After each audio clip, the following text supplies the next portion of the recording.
Today we're going to talk about harnessing the power of data for equitable water systems.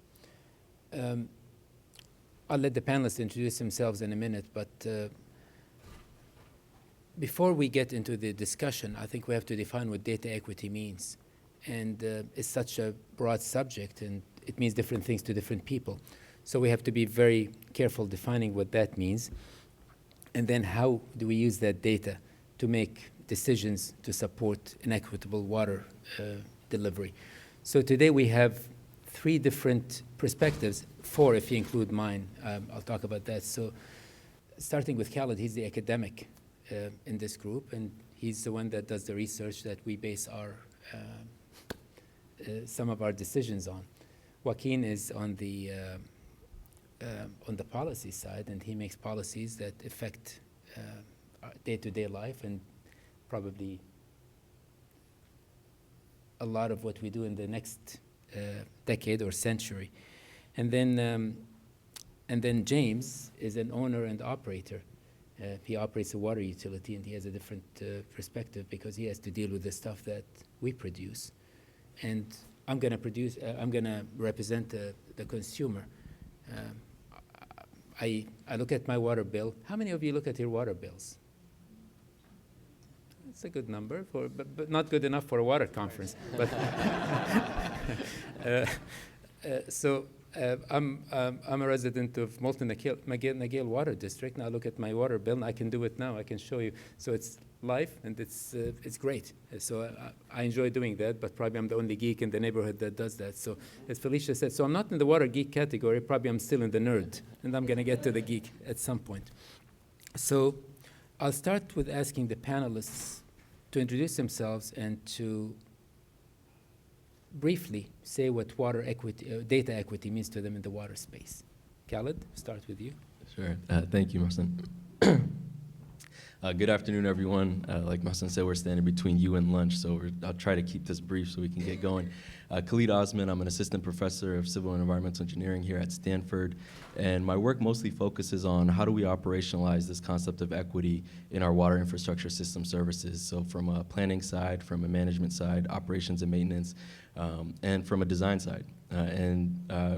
Trying to connect social concepts such as equity and justice into what we do as engineers, particularly civil engineers who are working in the water sector, and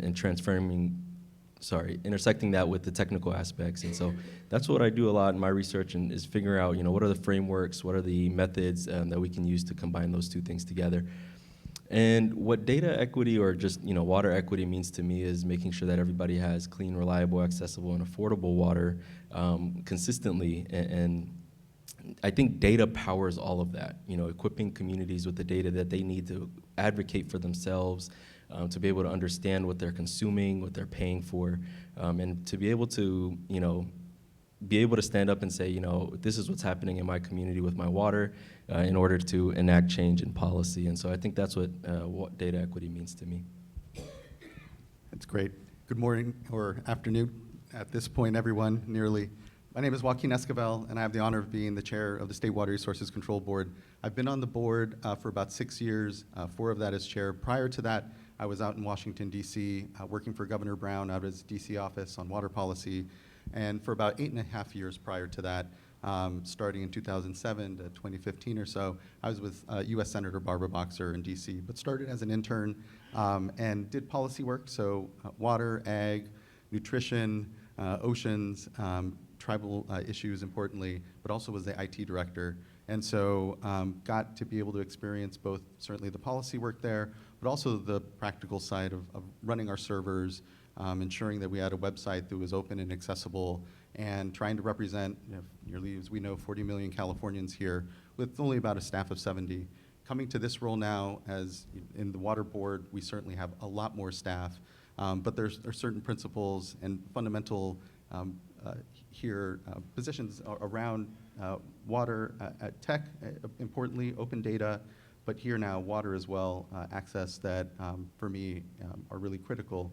I think when you think of equity, and as you said, it really is about having that same level of access here amongst us. So something here so critical as access to clean water, but it includes sanitation as well here amongst it. And when it comes to the data side, it's really what is the information we need to be able to fulfill those things and make it real. And I would just quickly gloss here at the top as well. It's important that, as you mentioned, these concepts of justice and environmental justice and equity have a rich history. There's an arc here of 50 years plus of advancement on these issues. You think back to passage of the Civil Rights Act, you think of passage of the Clean Water Act, the Safe Drinking Water Act, the Endangered Species Act, the Clean Air Act, and all of those were here at a time, importantly, that the Civil Rights Act was also being considered. So this discussion around the nexus of achieving environmental justice, having our communities reflect the values that we all know we hold dear, but we haven't necessarily accomplished, is an incredible task, and just really appreciate the space here. Thank you, guys. So my name is James Lee, and I'll start off with saying that my training is actually in public policy. And when I was in school, I actually thought I'd be maybe not an academic, but academic adjacent at a think tank or something, or maybe a policymaker like Joaquin. And here I am representing the practitioner side of things up on the stage. And so, but kind of like to Joaquin's point, and I think it's appropriate as a policymaker, one of his definitions of equity was equal access, right, or some kind of relatively equal access. And that's kind of the framework that I came into the practitioner side of things with. So, I work for a place called Crescenta Valley Water District. We're a public agency serving water and wastewater in northern LA County. And if you're familiar with the area, our service area encompasses a lot of pieces of a lot of different neighborhoods, and it matters in this conversation, so I'll just spend a couple minutes explaining who we are. So we're a relatively affluent service area overall, if you're just to take the median household. But we encompass, if you know the area, it's La Crescenta, it's Montrose, it's a piece of La Cañada, and it's a northern portion of Glendale, which, by the way, is a city, and we're an unincorporated Los Angeles County.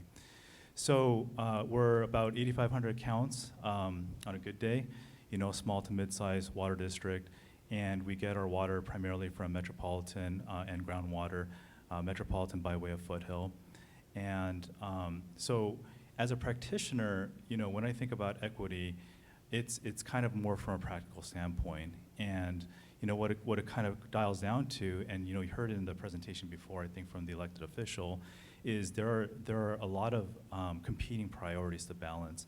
And so really, even if we are to think about equity, it comes down to, on a day-to-day level, how do we create the most benefit for the most amount of people, and how do we sustain that? So when I think about equity, honestly, it's kind of an enigma. I'm sure that's what everybody wants to hear from their panelist who's talking on the subject matter.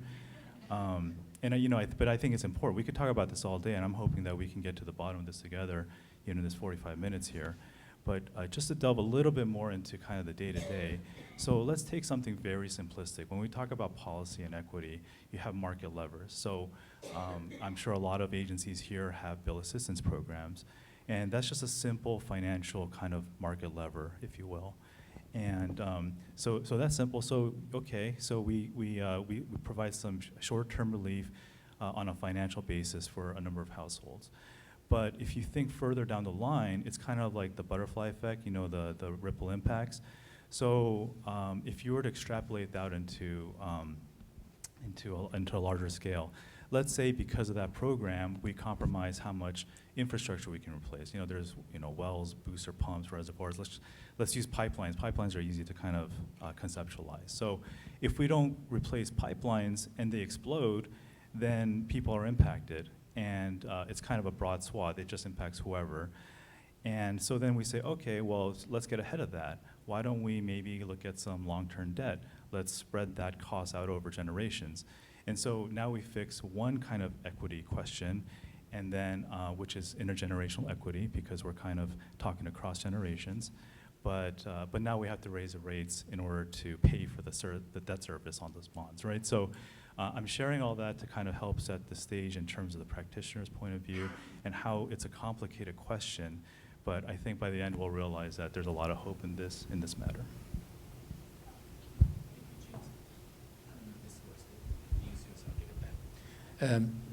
Great insight. Thank you. So I'll give a quick consumer feedback on this because I'm on the receiving end of this, and equity to me is to receive information from the utility that serves me and tells me what my consumption is, how I can mitigate that. But also implementation of policy is very inequitable. So like grass, for example, 2 days watering. I know my neighbor is watering 6 days a week, maybe 7.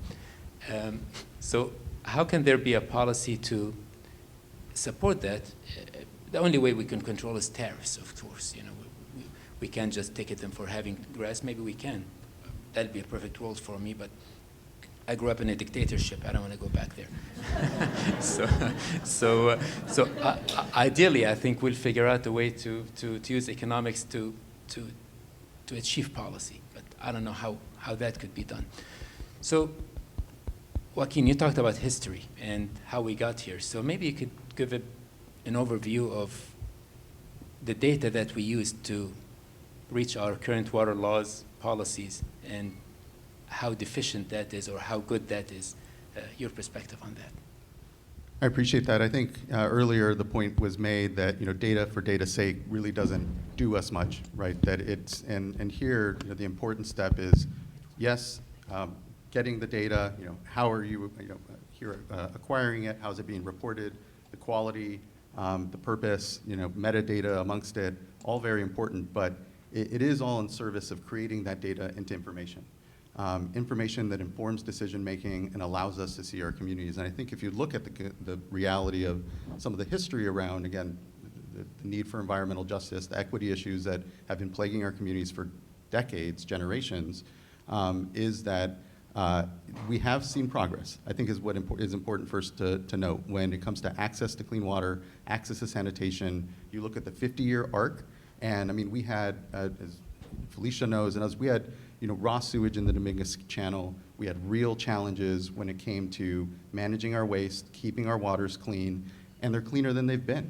And so just at that grand scale of measure over the last 50 years, there has been an expansion of the equity of access to clean water and sanitation and clean watersheds.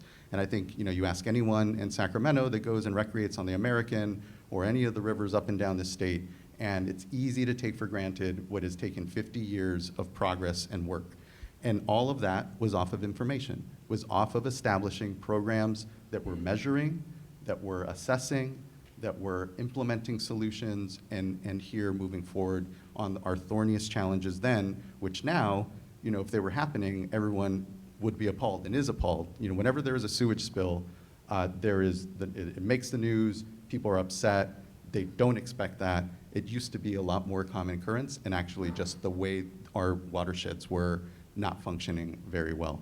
So I think it's important, again, as I had said, you had those large national bills. You had the Porter Cologne here in California itself that was here really about equity, was about advancing for all Californians access to water, not with the human right to water language that we have now, but so, and in that arc, I think what we have is an ability to be far more intentional.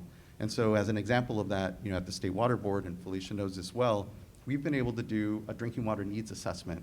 And that needs assessment really aggregated all the data we had on our systems, especially smaller systems, their technical, managerial, financial capacity. We looked at their accessibility challenges, whether that be because they have a single source or because their source water has multiple contaminants. All that data to be able to actually see our communities. And I think that that's what's so critical. And bridging back to the AI discussion, it's challenging because we're trying to run before we're walking. And I think that we have to recognize that within the sector, we're still learning to walk and here do some of the basics that, yes, AI can become an exponential layer on top of. But if you don't do those basics right, which include being able to see those communities that are most vulnerable, your AI is not going to do anything on those things that we're most concerned about right now, which is how do we bridge this equity gap that we know is going to only continue to grow because of the pressures of climate change. We've seen it with the over 2,000 homes right now that the State Water Board is providing hold water to because of dry wells. And I think that there too is a data exercise because the programs, the dollars, the ability to respond at scale that, here in 2014 and 2015, we were just starting to do is because of data and because of information on the back end. But I think that it's important, again, to recognize that arc and recognize that we're in the moment of kind of recommitting ourselves to what are these generational challenges, but importantly, the data side of things is what is making a difference. On the drinking water needs assessment side, that was just in 2018, a kind of a consolation prize for 2019 when we finally passed the Safe and Affordable Fund. And part of the challenge was we didn't know how many Californians really were without complete access to water. There was all this gray area with domestic wells and state smalls. And so we didn't even know really the price tag of what it would take to really accomplish and fulfill the human right to water. So we were given a one-time contract to just do an analysis. We didn't just use it one time, though. It's iterative, and every year now, we took that and are here. It's often said you can't manage what you don't measure, but you can't achieve what you don't assess either. And I think that that's where taking this data discussion, which is about how do we just get the information, which Eric highlighted has been so difficult on the water rights side. It is difficult for small systems. When we come to them and say, hey, we want you to tell us more about your system, that's staff time, that's time that already that they're behind on perhaps to even meet the regulations that they're under now. They may not be serving clean water. So I think it's imperative that we really be intentional on what we're asking, how we're accruing the information, but also taking to that next step and assessing. And I'll just leave with another important project that we just had an informational item 2 days ago on was a wastewater needs assessment now, where we're embarking similarly on an attempt to see where all of our septics are, and it's a different sector, as we know, than the drinking water sector, but bringing those two together, especially as we talk about recycled water and the sorts of solutions that, at scale could really be benefiting a lot more communities. It's the information and the ability to understand, see those communities and assess that is making the big difference. I love the fact that you connected wastewater and water because we look at them separately, and I think that's a fallacy in our industry. Khalid, James, anything you'd like to add? Yeah, I would just like, are we too close to each other? I'm not sure. I would just like to add on the conversation of historical context. You'd mentioned several policies that have been passed during the same time that the Civil Rights Act was being enacted. And one of the things that we forget is that during that time is yes, we were in a fight for civil rights, and because of that, where expansion of infrastructure was happening and where federal dollars were going were not in the communities that you would think. And so a lot of the communities that were left behind, as the years have gone on, since 1970, the federal government, as you all know, as water providers, has cut their federal funding for water by over 70%. And so if you never benefited from the initial investments, how are you supposed to catch up with less investment happening over time? And so I think there's still a lot of those issues that persist too from a historical context. But I do think as we're talking here about data and AI and the path forward, there's an opportunity for equity and justice to be at the forefront when we're thinking about new technologies and when we're thinking about new approaches and frameworks to manage our water systems for the future. And so I do think that that's something that we should leave the conference being hopeful, Felicia, about, is that there's a path forward, and it just takes us, as someone mentioned earlier, getting in a room together and making it happen. So. Yeah, I'll add a little bit to that. First of all, I think we should recognize that we need more policymakers like Joaquin. It's really quick. It's obvious that you've made it your business to get down and meet with all the stakeholders and understand their pain points and their hopes and things like that. I want to talk about kind of at the local level again, and it's interesting how Khalid brought the word justice into because they work in tandem with each other. And I want to talk about the public outreach process. So again, those of you in local government understand how important that is and how that's such an important investment to make sure that the work that we do is recognized, appreciated, and actually can be more efficient. So let's talk about just kind of your standard rates, right? How you charge customers so that they can pay for the water that they're using. And in the rate world, there's a couple different rate structures. So the most common one I would say is inclining tiers. You just have a service charge, and then you have a couple of tiers that go up. There's things called budget-based rate structures. So for us, we wanted to say, okay, well, why don't we engage the public from the very beginning in terms of this rate study process? This way, not only do we give accessibility, not only do we provide transparency, we can probably use those elements to actually increase equity as well. So when you do this, when you do a rate study, there's, again, it's always about competing interests, and there's these things called pricing objectives. And so these things, there's like 16, 20 of these guys, and it can be anything from infrastructure reliability to revenue sufficiency, revenue stability, equity, intergenerational equity, there's all kinds of things, affordability for essential use.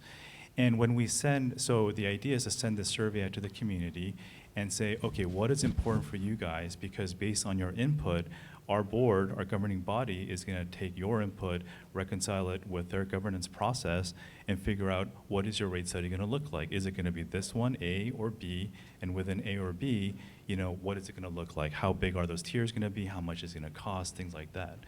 So, and I'm getting kind of to the usability of data, or even implicit bias and things like that.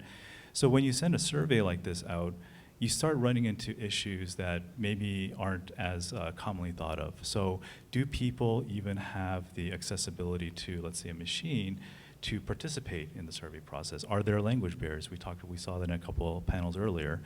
And just to kind of get a little bit deeper here, are there populations who are not conditioned to think that their opinion matters, and so should they even participate in the first place?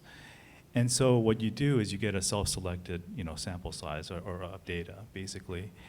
And what happens then is you get a rate structure that may not be based more on equity. So, for example, the budget-based rate structure is commonly viewed as providing more equity than an inclining tiered rate structure.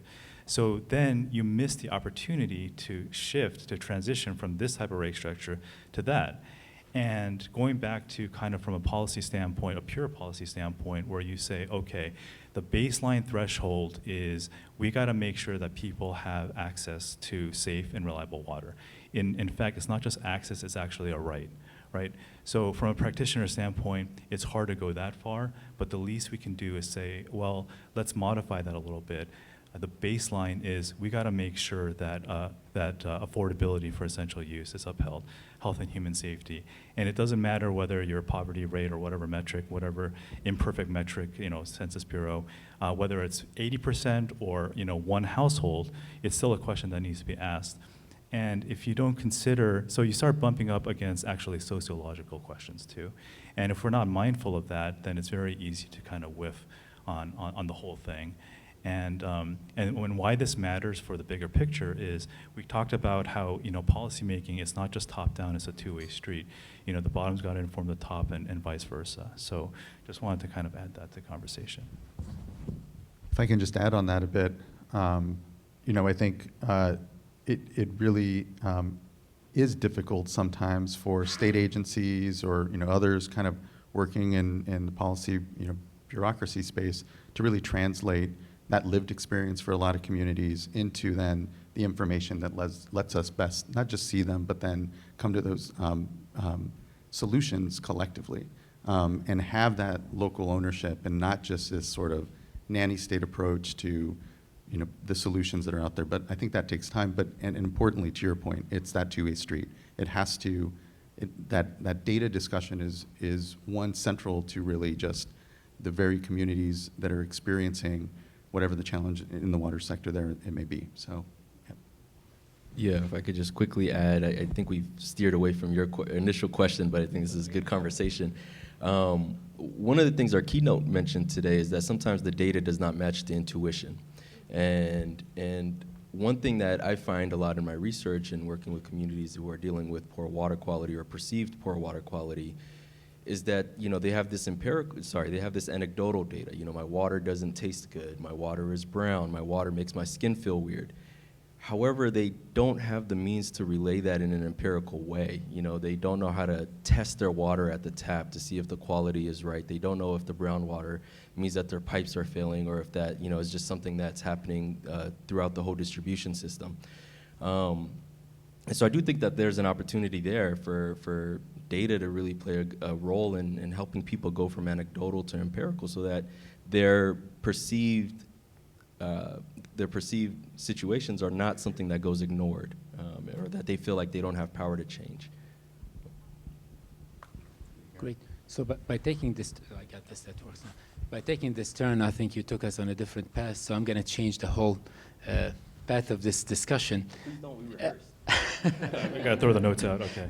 So because Matt told me we have 15 minutes left. So what I'll do is I'll ask a question and then we'll open it up for questions and answers.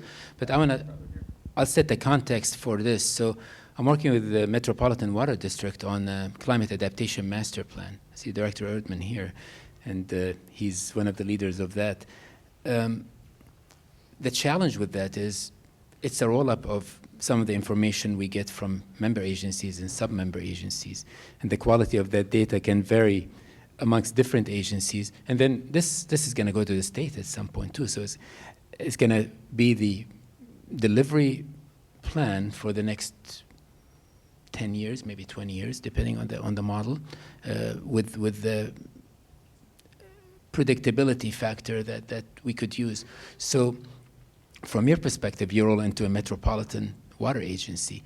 And so how can we guarantee that you have the data that you need so we can have an accurate model from you that rolls into a model that will be accurate for us, because any inaccuracy will roll up into the system? So that question is for me, right? Thank you. So, by the way, the Director Erdman that you referred to, who inconspicuous figure in the second row, he's actually the former general manager of Crescenta Valley Water District. And you know, the mantle of carrying on the legacy that you said is a heavy responsibility. But I look forward to it. That's a really interesting question, Mohsen, and it's almost like you've read all my emails or something like that. But no, Chat GPT. Are we inside the box or outside the box? Okay. So I think actually the question is, can we provide the information to Metropolitan? There was a great panel yesterday on the snowpack and Metropolitan, and talking about, hey, historical data is so important. We've relied on it, and it's a great place to start from. And one of our learning lessons more recently is that, hey, maybe we need to look at data a little bit differently, look for different data signals. Maybe even different data sets, and how we look for it and how we interpret it, and it being kind of more of a live thing. And so if you look at the way Metropolitan's done business, it's always kind of been based on historical data, because it always worked. And based on that, you make very, very large policy and infrastructure decisions. So let's just kind of focus on the infrastructure. So you build all this infrastructure that's meant for whether it's storage or transmission, whatever, for the next 10, 20, 50 years. And then those costs, of course, are going to get passed down through the wholesaler and down to us. And what then happens is basically the information that they use is going to have ripple impacts across basically all of Southern California and all of its ratepayers. And why that matters is because how much we pay for the water to Metropolitan is going to determine how much money we have left over for other programs, right? Whether it's pursuing equity directly, like a bill assistance program, or making sure that we prioritize our own infrastructure based on certain considerations other than just, let's say, pipeline age. Let's take into consideration other things driven by data, like how many leaks are there, what's the material of the pipe, what's the kind of soil conditions, things like that. So I think the most important thing is that larger entities like Metropolitan, get the information from us. And I love the fact that that process has already started. I think it was kind of alluded to yesterday. We have actually started that conversation. I'll give you just a really, really specific example. So if we want to look, we've talked about inflection point in many different ways throughout this conference, throughout this summit. And if we look at conservation, for example, if we look at building patterns, and I'm going to talk specifically about ADUs. There's a bill that passed several years ago that allowed splitting up of parcels, right? So if we're going to split parcels up, you can actually do that in a number of ways. You can well, first, if you build an ADU, you can convert a garage, which is not really going to take up any irrigable area, or you can actually build on the lawn or the backyard, and that's going to take up irrigable area. And we have that data because we deal with the developers who come in and request these additions and whatever to their property. But there's no way that somebody like Metropolitan is going to have that information. So we need to actually share that, make it usable for them, and then we can build a model. And whether there's a shared benefit, I think we're all fighting the same fight. But for example, in our case, Metropolitan's work, we provide the data, but they also inform our demand projection models. And so it's kind of like a mutually beneficial relationship, which is important because, again, at the practitioner level, you have to make a business case to your board and then ultimately to the community. But I think conversations like that are very important, and I'm really heartened that they're happening right now. Thank you. Khalid, from your perspective, before we go to Joaquin, because everything's going to roll up to him. So, no pressure. No, let's go to Joaquin.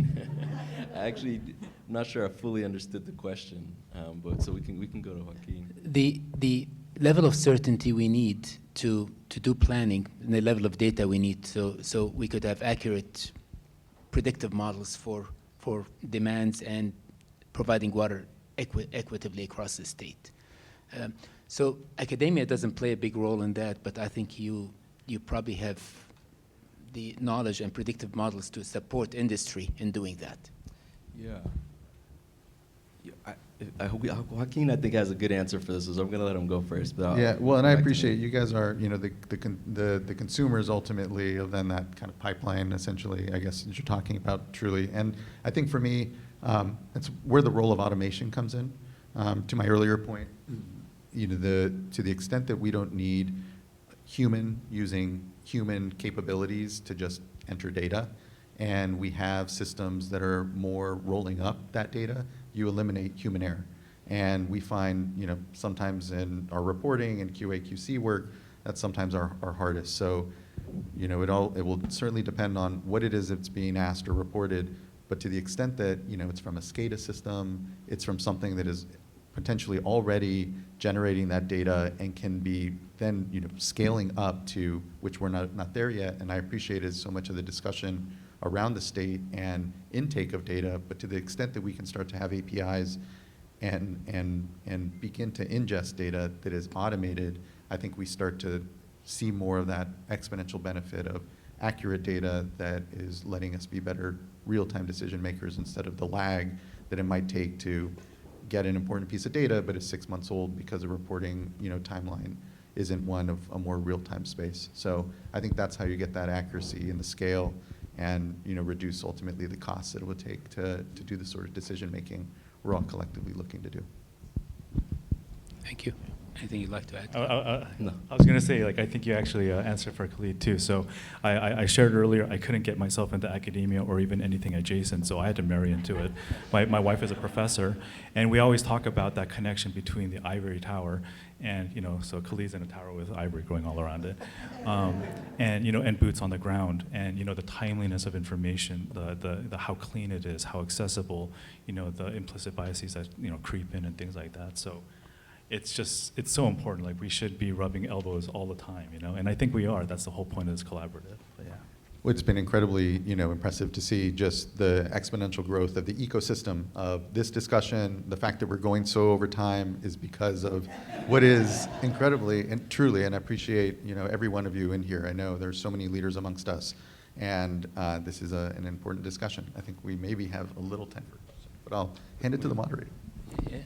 So this is the only way you can get into Stanford.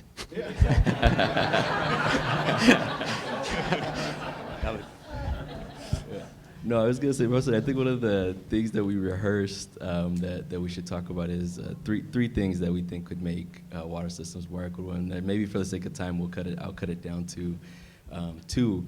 Since we are talking about data, I think contextualization is extremely important. And I think that's a role that AI can play in helping people understand, what water quality is being delivered to them, how their bill is being put together, what does their bill mean, and then we talked about conservation a little bit, and you talked about your neighbor watering their grass 2 times a day or 6 times a day or whatever, or 6 times a week, sorry. Maybe they don't understand what MGD means, right? And you know, that's all they see on their water bill is MGD. What if it was, you know, contextualized in a way that said, this is, you know, 100 bathtubs of water that you're using. Maybe that'll change the way that they use their water, right? It's more contextualized and more understandable. And so I think one way to make water systems a little bit more equitable is contextualizing all the data that we have so that people can actually understand it and use it. And then I had the other one written down, so I'm going to pull out my card. Oh, building and sustaining trust. I think that's something we did not talk about on the panel today just because of limited time, but I would say given the events of the last 10 years in the United States, and yeah, Flint was less than 10 years ago, trust is a huge component, especially for disadvantaged and vulnerable communities when it comes to their water providers. And so what are water providers doing to build trust? And I know you talked a little bit about your participatory processes, but I do think that data does have an important role in there in helping people have more data, more transparent data, more understandable data, so that you can build that trust. And then being on the boots on the ground within the communities and explaining those things, I think, is extremely important. Every water utility publishes their yearly water quality report. Nobody reads them. Who in here reads their water quality report? Yeah, in a room full of water experts, Yeah. that's very, very disappointing. Yeah, that's not a high Imagine your percentage. consumers, right? And so I think making sure that that data and that information is in a way that's extremely understandable, extremely accessible, is going to be extremely important for equitable water systems going forward. So. Great point. Joaquin, would you like to add? Just here. Yeah. Plus up on especially the trust side. The data discussion is one of trust. And again, connecting that lived experience to then this work, and it's why your work is so critical to really translate for engineers and everyone in the water sector how best we really see this. So thank you. On that point, I was talking to the team at the Pacific Institute, and they did a study about water, bottled water versus municipal water, and they had a map linking poverty to these bottled water and water machines, and it's really scary. Yeah. Questions? Hi, so my name is Sydney Nye. I'm the head of machine learning at GEI Consultants. I work with a lot of data with disadvantaged communities, tribes, and other communities that might really suffer from equitable water access, resources, and also, quite frankly, bias. I was really interested in, Khalid, what you were talking about with actually using AI to potentially make more equitable water systems. I think we're inundated, especially nowadays on the news, with discussions of the biases of AI that we just cannot become untethered from. And I'm just interested to see what you see as the potential challenges in using AI as a resource to kind of take out potential human biases, and also the challenges with just the nature of the technology and the dangers it could pose to further existing assumptions. Yeah, I'll start with the challenge of the technology. I think it comes back to this conversation of trust. I think if you haven't built that trust with communities, it's going to be very, very hard for them to trust this new technology, right? The old one didn't benefit them. The old one actually may have disbenefited them. And so why should I trust this new one? And I think that comes with just building that trust. But I would also say, I mean, maybe it's not a challenge, but more so an opportunity. I often see AI as an opportunity. We have these large data sets and there's all of this information out there that's not being transcribed in a way that people understand. And I think AI has an opportunity to transcribe that information in a way that people could easily understand it, use it, and actually benefit from it. And I guess maybe I'm more of an optimistic, but that's sort of how I view AI. And I think this is on the forefront of real-time data, thinking about affordability, thinking about water conservation, thinking about changing perceptions around water and water quality and water access. And I think AI can have an important role in all of that. Maybe someone else can answer the challenge part of it, but I mostly look at it as an opportunity, and I try to hopefully see 10 years from now we'll be looking back at this conversation and saying it was an opportunity. I agree. It's an incredible opportunity, and I think the challenge is again going back to this idea we need to walk before we run. We need to get some basics right before we're really ready to completely get into that space. But I think there's also ways that we can look at specific applications and really look at like an outcome that we're trying to achieve and start to be specific and As we said, we have more pilots than the airlines, and pilot something, right? If at best. But the sort of scale, because we haven't gotten those basics right, I think is a little fraught still, and I think it's why we have to be intentional, and I think the governor's recent directive is helping us be just that.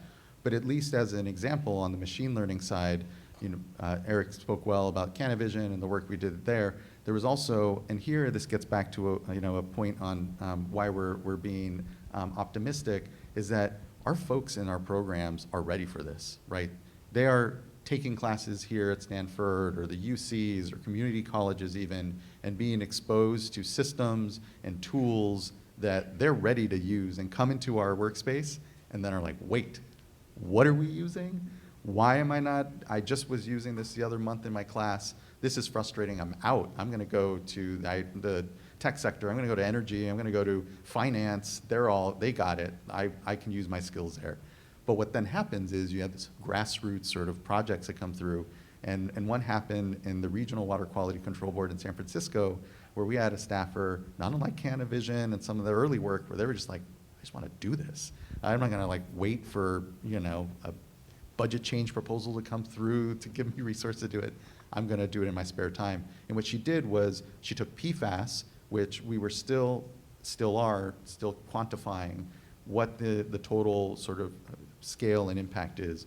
But because there are so many unknowns, what she was able to do is take analytes and do some machine learning, not artificial intelligence necessarily, but at least put a gloss on and then do a heat map where when we, for data that we do have and, associated relationships with, certain analytes, certain other contaminants, nitrates, whatever it may be in the groundwater, be able to say, okay, well, where we do have data on PFAS, how do we map that? And created an incredible tool that allows folks to better understand, even if they don't have testing yet in their area or have quantified their own relative potential risk, and a tool to let you kind of shine the light onto something. A specific application, a specific moment. But I think, having some examples of that in the AI space, and then really, thinking about what's the architecture that supported it, I think will be how we kind of get there, but got to walk. Nope, well said, enough said. The only thing I'll add is I think we have no choice but to view it as an opportunity. We burned the boats, let's move forward. I was just going to say thank you for the question. That's a great question. I think one of the challenges also is we build our biases into technology, and I mean, it's evident by police work where with face identification, where certain minorities were picked up and as criminals because that's the way we programmed it, and they weren't. So I think this bias is going to spill into our field as well. Other questions? Thomas Nizer, Alameda County Water District. Actually, it's more of a comment. One thing we know, we're investing heavy in data, and no matter how clever we get with our rate structures, if we really want to address affordability, we're going to have to talk about Proposition 218 and regulatory restrictions on actually addressing affordability with the tools we have now. Thank you for that. Here. Thank you. The State Water Board, we've been able, here now we have another $600 million, but put out about $500 million in water debt relief for drinking water and wastewater systems. I know a lot of systems applied, we're able to get dollars out, but that's a back-end Band-Aid to what is an upstream issue that we really need to figure out. Hi, I'm Abby Urio. I'm here with Stanford's Water Infrastructure Group. And my question was, you talked a bit about the connections between water and wastewater and how there's often a segmentation when they should be thought of more together. I was curious what you thought about the similarities and differences between how you can approach data equity in both of those two areas. I really appreciate that question. I think the first big thing that comes to mind is the reality that on the drinking water space we had so much more information. When we went into the start of the drinking water needs assessment, it was after a lot of already good analysis, information that was out there. It was really a synthesis exercise. There's still data gaps, and we identified those, and we're trying to get better at asking those questions of systems so that we can really better educate ourselves on those. But on the wastewater side, it is a completely different space insofar as a real lack of a lot of data, and especially around access and septics, where we have, through our on-site wastewater treatment system policy, the local area management programs that counties run, and they're responsible for really understanding where their septics are they failing, making sure that they're, and very under-resourced, as we know counties and localities are for all of that work. So the data is all kind of very disparate and not as there as we did on the wastewater, drinking water side. So it's going to be a lot more of creating that some of that fundamental infrastructure, because the problem as well is there is a lot of data oftentimes in wastewater. It's not that it's not there, but it's individual permits that are usually driving the data that we have, what's being asked, at what frequency and what type, and that makes it even more difficult across the 400 plus treatment plants out there that are in the state, which thankfully aren't the like 3,000 nearly community water systems that we have, but again, just so much less data. So we just executed a contract with Luskin Center. There's a lot of partners, Sac State and others, the UCs, UCANR. It's a 4-year program at this point to really get ourselves, and we have some early milestones. So would love for you to connect with it, because the sanitation infrastructure discussion is really underdeveloped, and we're lucky to have resources to be driving towards something though. Yeah, I was just going to add, great question on the sanitation piece. Abby is one of my students. And one thing we learned in our project in Lowndes County, Alabama, that was very vivid in talking with people, is that there's alternatives to drinking water. You can go buy bottled water, but there's not really an alternative to not having sanitation, and how critical sanitation is. And so that's how I've started to perceive the two. Before that, I had never thought about that, right? And so just something to think about how important it is. And I'm also partnered with the Luskin Center, and so hopefully I can talk to Greg about joining that project. So. That's exciting, Khalid, and I appreciate that. I know Catherine Flowers from Alabama is an incredible voice, a rock star amongst access to sanitation, and there are not many out there, so you should really tap into her work. We're looking to do so because there are similarities, and it always helps to have a more national lens, even as we're trying to pursue these. So I'm really glad you're part of that project. We should connect afterwards. Definitely. Was the tap-in pun to end for lunch? So Khalid, I promised you the last word. Anything you'd like to say before I summarize? No, you are on your turf. I think I said my last word, which is, it's amazing that we're having this conversation. I think if we, this conversation of equity and justice in water infrastructure system is one that's wildly overdue, and I'm glad we're having the conversation, and I appreciate you all for being here. So none of this stuff is new.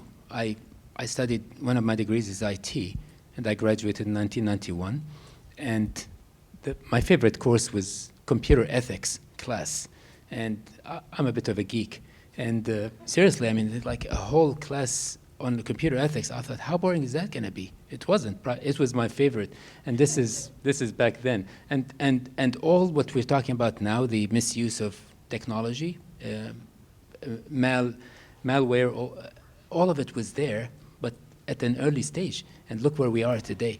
We're dealing with cybersecurity issues, as Frank talked about, and misuse of technology as well, as Jim talked about earlier. So I think we're at a convergence now of having such advancement in technology and availability of data that we could do great things. And if we don't do it, shame on us. So help me thank the panel for a great discussion.